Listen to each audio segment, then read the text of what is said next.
Welcome to Nellai village food. இன்னைக்கு நம்ம சேனல்ல சூப்பரான ஹெல்த்தியான ஒரு பிரேக்ஃபாஸ்ட் ரெசிபி தான் பார்க்க போறோம்.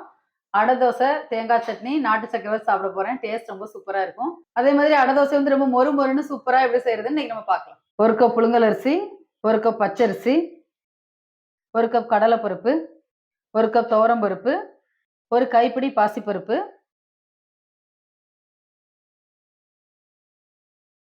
ஒரு 5 காஞ்ச மிளகாய் எல்லாம் சேர்த்து 2 மணி நேரம் ஊற வச்சு. இப்போ வந்து நான் இதை வந்து நல்லா கழுவி தான் ஊற வச்சிருக்கிறேன். இப்போ தண்ணியை வடிகட்டிட்டு மிக்ஸி ஜாரில் போட்டு இது நல்லா கொரகொரப்பா அரைச்சி எடுத்துக்கலாம். அடை தோசைக்கு அரைச்சி எடுத்துட்டு வந்துட்டேன். அடுத்ததாக வெங்காயம் பொடியாக கட் பண்ண போகிறேன்.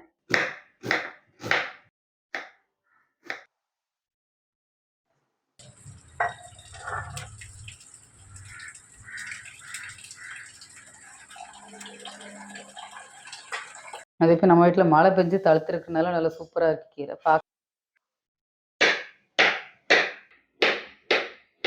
இப்போ தேங்காய் சட்னி அரைக்க போகிறேன். ஒரு 1/4 முடி தேங்காய் பொடியை கட் பண்ணி வச்சுருக்கிறேன். ஒரு கைப்பிடி உடச்ச கடலை, 4 பச்சை மிளகாய், 2 பல் பூண்டு, கொஞ்சமாக உப்பு எல்லாம் சேர்த்து இப்போ நல்லா அரைச்சி எடுத்துக்கலாம். தேங்காய் சட்னி அரைக்கும் போது 2 பல் பூண்டு சேர்த்து அரைச்சிங்கன்னா அது டேஸ்ட் ரொம்ப நல்லாயிருக்கும். நீங்கள் தேங்காய் சட்னி அரைச்சிங்கன்னா அதை ட்ரை பண்ணி பாருங்கள். அடைக்கும் போது சட்னி வந்து கொஞ்சம் தண்ணியாக இருந்தால் தான் நல்லாயிருக்கும். ரொம்ப கெட்டியாக இருந்தால் நல்லா இருக்காது. இப்போ நான் வந்து சட்னி தாளிக்க போகிறேன். தேங்காய் சட்னி வந்து தேங்காய் எண்ணெய் ஊற்றி தாளிச்சிங்கன்னா தான் வந்து நல்லாயிருக்கும், நல்லா வாசமாக இருக்கும்.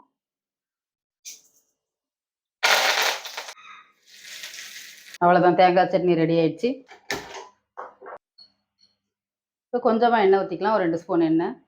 இந்த வெங்காயம் வதங்குறதுக்காக எண்ணெய் சூடாகட்டும்.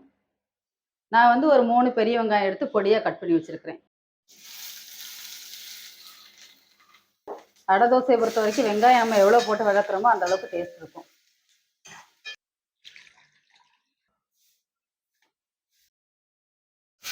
வெங்காயம் வதக்கியாச்சு.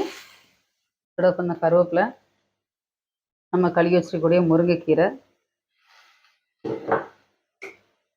எல்லாம் போட்டு லைட்டாக ஒரு வதக்க வச்சுக்கணும். இதோட ஒரு கைப்பிடி தேங்காய் துருவல் கூடுதல் டேஸ்ட் இருக்கும். இது வந்து ஆப்ஷனல் தான், தேவைப்பட்டால் போட்டுக்கலாம். ரொம்ப டேஸ்ட்டாக சாப்பிடணும் அப்படின்னு நினச்சிங்கன்னா இப்படி போட்டுக்கலாம். தேங்காய் துருவல் போட்டால் இன்னும் கொஞ்சம் டேஸ்ட் இருக்கும். அதையும் போட்டு வதக்கிடணுமா? வதக்க வேணாம், சும்மா அப்படியே ஒரு லைட்டாக ஒரு ஹீட் பண்ணால் போதும். இப்போ அடுப்பு ஆஃப் பண்ணிடலாம். கலர்ஃபுல்லாக இருக்கணும் அப்படின்றதுக்காக ஒரு 1/2 ஸ்பூன் மஞ்சள் தூள் போடுறேன். உப்பு தேவையான அளவு. இப்போ நம்ம வதக்கி வச்சுருக்கிறது இதில் சேர்த்துடலாம். இப்போ எல்லாம் சேர்த்து நல்லா ஒன்றா மிக்ஸ் பண்ணிடலாம். கெட்டியாக இருந்தால் கொஞ்சம் தண்ணி சேர்த்துக்கோங்க.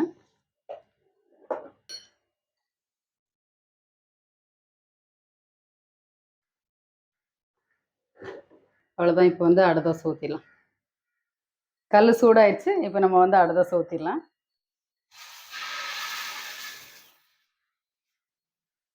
அடை தோசை கொஞ்சம் எண்ணெய் நிறைய ஊற்றணும். நல்ல எண்ணெய் ஊற்றினீங்கன்னா தான் மொறு மொறுன்னு இருக்கும். ஒரு பக்கம் வெந்துருச்சு, நம்ம அடுத்த பக்கம் திருப்பி போட்டுடலாம்.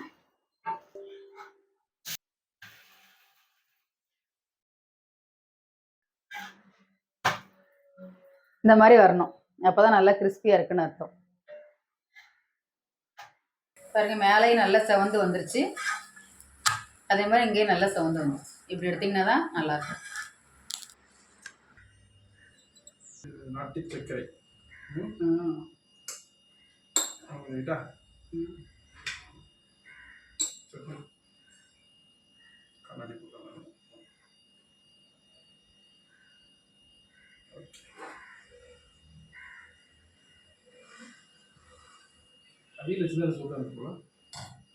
அவியல் காலையில டிஃபன் கேஸ் சாப்பிடுவோம். ஈவினிங் இருந்தால் அவியல் அடை சாப்பிடலாம்.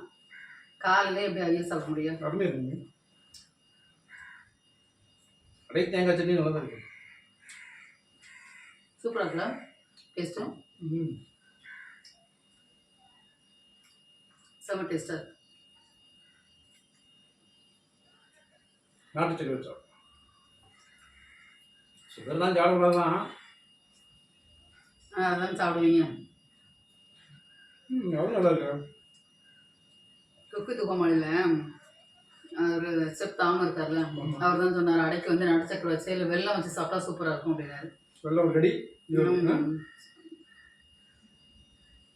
சூப்பராக தான் இருக்குது டேஸ்ட்டுன்னு. நாட்டு சக்கரை வச்சு சாப்பிட்டாலும் செமையாக இருக்கும். நல்லா இருக்கு. இதே மாதிரி நீங்களும் அடை செஞ்சு சாப்பிட்டு பாருங்க. சாப்பிட்டு பார்த்துட்டு உங்களுக்கு பிடிச்சிருந்தா லைக் பண்ணுங்க, ஷேர் பண்ணுங்க. தேங்க்யூ. பாய் பாய்.